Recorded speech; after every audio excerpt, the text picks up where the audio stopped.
जय हिंद, नमस्कार दोस्तों। 1 अप्रैल 2004 से बीजेपी सरकार ने पूरे देश में ओल्ड पेंशन स्कीम को बंद कर दिया था और उसकी जगह एनपीएस लेके आई और 2009 में एनपीएस में सभी सिटीजन्स को शामिल कर दिया। यानी कर्मचारियों के साथ सिटीजन भी एनपीएस ले सकते हैं। लगातार 20 सालों के संघर्ष के बाद सरकारी कर्मचारियों के संगठनों को आधी जीत मिली है। यानी उनकी दो बड़ी मांगें 50% गारंटेड पेंशन और उसके ऊपर लगने वाला डीआर दिया जाए। सरकार ने इसको मंजूर कर लिया, लेकिन क्योंकि विपक्ष के पास ओल्ड पेंशन स्कीम का मुद्दा था तो सरकार ने इसका नाम बदल दिया और इसको यूनिफाइड पेंशन स्कीम नाम दिया है। और 1 अप्रैल 2025 से पूरे देश भर के कर्मचारियों के लिए यूपीएस लागू हो जाएगी। 24 अगस्त 2024 को देश के प्रधानमंत्री श्री नरेंद्र मोदी जी ने पिछले 11 सालों के इतिहास में पहली बार केंद्रीय कर्मचारियों के संगठनों के साथ एनसीजेसीएम के साथ में मीटिंग की और इस मीटिंग के तुरंत बाद कैबिनेट की मीटिंग हुई और इस मीटिंग में यूनिफाइड पेंशन स्कीम को मंजूरी दे दी गई। आपके सामने आप देख पा रहे हैं यूनिफाइड पेंशन स्कीम्स के कुछ फीचर्स। सबसे पहले आप यदि नज़र डालें तो 1 नंबर पॉइंट है अश्योर्ड पेंशन, यानी गारंटी के साथ pension. 50% of the average basic pay drawn over the last 12 months prior to superannuation for a minimum qualifying service of 25 years. यानी 100% फुल पेंशन जो कि लास्ट पे ड्रॉन का 50% होती है, वो पाने के लिए 25 साल की क्वालिफाइंग सर्विस होनी चाहिए। यदि उससे कम है तो प्रोपोर्शनेटली उनको पेंशन दिया जाएगा। Proportionate for lesser service period up to a minimum of 10 years of service. 10 साल जो अपनी सर्विस पूरी कर लेगा तो उसको 10,000 रुपये प्लस उसके ऊपर डीआर गारंटी के साथ में उसको मिलेगा। और 10 साल से ज़्यादा 25 साल के बीच जो 25 साल से कम सर्विस करके आएगा उसको प्रोपोर्शनेटली पेंशन दी जाएगी। और यूपीएस का दूसरा फीचर है अश्योर्ड फैमिली पेंशन। यानी मौजूदा जो फैमिली पेंशन पारिवारिक पेंशन के नियम है कि कर्मचारी की डेथ के बाद सर्विस पेंशन का 60% फैमिली पेंशन दिया जाएगा, यानी जो बेसिक पे है उसका 30%। और उस नियम को यूपीएस में भी शामिल कर लिया गया है। 60% of pension of the employee immediately before his or her demise. यानी कर्मचारी की डेथ से जस्ट पहले जो उसकी बेसिक पेंशन थी उसका 60% एज ए फैमिली पेंशन दिया जाएगा, जो कि उसकी फुल सैलरी का 30% बनेगा। और तीसरा पॉइंट है अश्योर्ड मिनिमम पेंशन। कर्मचारियों द्वारा मांग की जा रही थी कि मौजूदा समय में 1 से 2,000 रुपये एनपीएस के तहत पेंशन मिलती है, तो कर्मचारियों को गारंटी के साथ मिनिमम पेंशन का प्रावधान किया जाए, जो कि केंद्र सरकार ने मंजूर कर लिया। और 10 साल यदि कोई सर्विस करके सुपर एनुएट होता है तो उसको 10,000 रुपये पेंशन के तौर पर और उसके ऊपर उस समय जितना डीआर रहेगा वो मिलेगा। मौजूदा समय के अनुसार जैसे कि 50% डीआर है तो 10,000 के ऊपर 50% यानी 5,000, 15,000 रुपये मिनिमम पेंशन के तौर पर मिलेंगे। अब अगली मांग कर्मचारियों और उनके संगठनों की थी कि जो पेंशन गारंटी के साथ मिले उसके ऊपर महंगाई भत्ता और महंगाई राहत भी मिले, और उसको भी केंद्र सरकार ने मंजूर कर लिया है। Inflation indexation on assured pension, on assured family pension and assured minimum pension, dearness relief based on all India consumer price index for industrial workers as in case of serving employees. जिस प्रकार जो serving employees है उनको dearness allowance मिलता है, उसी प्रकार pensioners को भी डियरनेस रिलीफ मिलेगा। 5वां यहाँ पे पॉइंट है lump sum payment at superannuation in addition to gratuity. जो ग्रेचुटी मिलेगी उसके साथ साथ जो डिडक्शन हुआ है उसका लमसम पेमेंट किया जाएगा रिटायरमेंट के समय।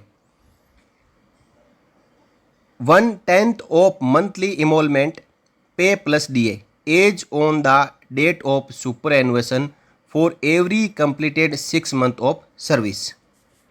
तो यहाँ पे हम समझेंगे कि 1/10 of monthly enrollment pay plus DA age on the date of superannuation for every completed 6 month of service। ये क्या चीज़ है दोस्तों? ओल्ड पेंशन स्कीम में जितना पैसा कर्मचारी द्वारा कंट्रीब्यूट किया जाता था वो लमसम पूरा का पूरा अमाउंट रिटायरमेंट के समय मिलता था, लेकिन यूपीएस के अंदर ऐसा प्रावधान नहीं रखा गया है। यूपीएस के अंदर एक फॉर्मूला फिक्स कर दिया गया है जो आप अपने स्क्रीन पर देख पा रहे हैं, और इससे कर्मचारियों को अपने कंट्रीब्यूशन का पूरा लाभ नहीं मिल पाएगा। जो पैसा जमा हुआ है वो पूरा पैसा नहीं मिल पाएगा। देखिए यहाँ पे हम इस अमाउंट को निकाल के देखेंगे। सपोज करें कि मौजूदा जो 50% डीए के अनुसार हम यहाँ पे कैलकुलेशन निकालेंगे, और जो बेसिक है वो मान लो कि 50,000 रुपये है, उसके ऊपर 50% डीए निकाल लें तो 25,000 रुपये बनते हैं।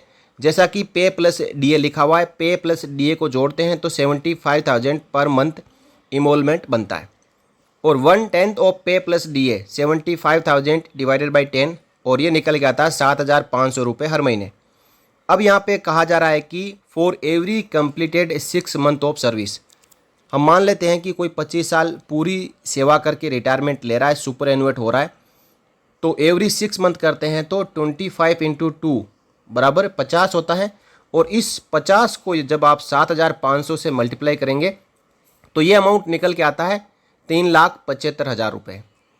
अब ये 3,75,000 रुपये रिटायरमेंट के समय जो आपका यूपीएस में कंट्रीब्यूशन था उसके अगेंस्ट मिलेगा। इसके बाद 50% गारंटेड पेंशन मिलेगी और उसके ऊपर डीआर मिलेगा। तो दोस्तों, जो कर्मचारियों को उम्मीद थी कि उनका जो डिडक्शंस हुआ है ओपीएस या यूपीएस के तहत वो पूरा मिले, लेकिन सरकार यहाँ पे जो आपका कंट्रीब्यूशन है वो पूरा आपको पेमेंट करने नहीं जा रही है। वो केवल आपको इस फॉर्मूले के तहत पिछले 5 महीने का जो आपका बेसिक पे प्लस डीए होगा उसके बराबर ही पेमेंट करेगी। यहाँ पे आप देख सकते हैं, this amount is equal to 5 months salary including DA. आप 3,75,000 को 75,000 से डिवाइड करेंगे तो ये आपकी पिछले 5 महीने की सैलरी और जो डीए है आपका उसके बराबर ही निकल के आता है। और इसी के कारण जो केंद्रीय कर्मचारियों के संगठन है उन्होंने यूपीएस को नामंजूर कर दिया। केंद्रीय कर्मचारियों के संगठनों का कहना है कि हमें हमारा पूरा पैसा वापस चाहिए, यानी पूरे 25 साल की सेवा के दौरान जितना भी डिडक्शन होके कंट्रीब्यूशन जो यूपीएस के तहत जमा हो रहा है वो पूरा अमाउंट वापस रिटायरमेंट के समय चाहिए, जैसा कि ओल्ड पेंशन स्कीम में होता था। इसलिए केंद्रीय कर्मचारियों के संगठनों ने कहा कि हम ना एनपीएस चाहते हैं ना यूपीएस चाहते हैं, हमें केवल ओल्ड पेंशन स्कीम ही चाहिए और ओल्ड पेंशन स्कीम के पूरे प्रावधान चाहिए। अब सरकार कह रही है कि जो आपको 1/10 ऑफ मंथली इमोलमेंट पेमेंट किया जाएगा, इससे आपकी जो पेंशन है उसमें कोई कटौती नहीं होगी। ये आपको लमसम अमाउंट सुपर एनुएशन के समय ग्रेचुइटी के साथ में दिया जाएगा। अब यूपीएस के जो अदर फीचर्स हैं उनको भी एक एक करके जान लेते हैं। Provisions of UPS will apply to past retirees of NPS who have already superannuated. Arrears for fast period will be paid with interest at the rate PPF rates. ये एक बहुत ही बड़ा पॉइंट है। यूपीएस लागू होने के बाद जो एनपीएस रिटायरीज है देश में जितने भी, उनको भी ऑटोमेटिकली यूपीएस के तहत कवर कर दिया जाएगा, और उनकी रिटायरमेंट के बाद से लेकर आज तक जितना उनका एरियर बनता है और जितना उन्होंने एनपीएस के तहत पेंशन ले ली है उनको प्लस माइनस करने के बाद एरियर का पेमेंट किया जाएगा। UPS will be available as an option to the employees. UPS को कंपलसरी सबके लिए नहीं किया गया है। यदि किसी को लगता है कि एनपीएस में ज़्यादा फ़ायदा है, क्योंकि एनपीएस में जो कंट्रीब्यूशन है इंडिविजुअल का, एम्प्लॉय का प्लस एम्प्लॉयर का, वो वापस मिलता है और वो एक बड़ा अमाउंट होता है। तो इस प्रकार यदि कोई चाहता है कि नहीं मैं तो एनपीएस के तहत ही रहना चाहता हूँ, यूपीएस में नहीं आऊँगा, तो ऐसा कोई कंपलसरी नहीं है कि यूपीएस में आए। वो चाहे तो एनपीएस में रह सकता है। एनपीएस को स्क्रैप नहीं किया गया है, एनपीएस भी रहेगी और यूपीएस भी रहेगी, और 1 अप्रैल 4 से पहले वालों के लिए ओपीएस भी रहेगी। Existing as well as future employees will have an option of joining NPS or UPS. Choice once exercised will be final. इसमें एक बार आपने सेलेक्ट कर लिया कि मैं NPS में रहना चाहता हूँ या UPS में रहना चाहता हूँ, जो आपने चॉइस कर ली, एक बार सोच लिया, वो फाइनल होगा। Employee contribution will not increase. जो एम्प्लॉई का मौजूदा कंट्रीब्यूशन है, जैसे कि आपने देखा एनपीएस में हाल ही में बजट में सरकार ने 10 से 14% किया है, तो वो इंक्रीज नहीं होगा, लेकिन गवर्नमेंट है जो एडिशनल कंट्रीब्यूशन देगी 4.5% का। और यूपीएस के प्रावधानों के तहत सरकार ने अपना कंट्रीब्यूशन कर्मचारियों के लिए 14% से बढ़ा के 18.5% कर दिया है, ताकि उस कर्मचारी के यूपीएस फंड में ज़्यादा पैसा जमा हो, सरकार उनको फर्दर इन्वेस्ट कर सके और उस इन्वेस्टमेंट से जो इंटरेस्ट आएगा, उस इंटरेस्ट के ज़रिए कर्मचारी को यूपीएस के तहत गारंटेड 50% पेंशन दे सके। यूपीएस का अगला फीचर है UPS to be given effect from 1 April 2025। इस साल का फाइनेंशियल ईयर स्टार्ट हो चुका है, इसलिए सरकार ने इसको 1 अप्रैल 2025 से लागू करने का यहाँ पे प्रावधान किया है। Support mechanism and necessary legal, regulatory and accounting changes will be रेडीड। इस दौरान जितने भी यूपीएस के लिए चेंज करने की आवश्यकता होगी वो किए जाएंगे। UPS is being implemented by the central government, benefiting 23 lakh central government employees. 23 lakh केंद्र सरकार के कर्मचारी हैं, उनके लिए केंद्र सरकार ने यूपीएस को इम्प्लीमेंट किया है। और ये सेम आर्किटेक्चर चाहे तो राज्य सरकारें भी अपना सकती है। The same architecture has been designed for adoption by state governments, if also adopted by state governments can benefit over 90 lakh government employees who are presently on NPS. कुल मिलाकर पूरे देश में 90 लाख ऐसे कर्मचारी हैं जो अभी एनपीएस के तहत कवर कर रहे हैं, और राज्य सरकारें प्लस केंद्र सरकार सभी यूपीएस के तहत कर्मचारियों को कन्वर्ट करती है। तो कुल मिलाकर 90 लाख कर्मचारी होंगे जो यूपीएस का फ़ायदा ले पाएंगे। केंद्र ने शनिवार को नई पेंशन व्यवस्था लागू करने की बात कही। इस स्कीम को नाम भी नया दिया गया, मतलब ये नाम ओपीएस और एनपीएस से जुदा है। नई स्कीम का नाम यूनिफाइड पेंशन स्कीम यानी यूपीएस रखा गया है। केंद्रीय कैबिनेट ने इस स्कीम को मंजूरी भी दे दी है।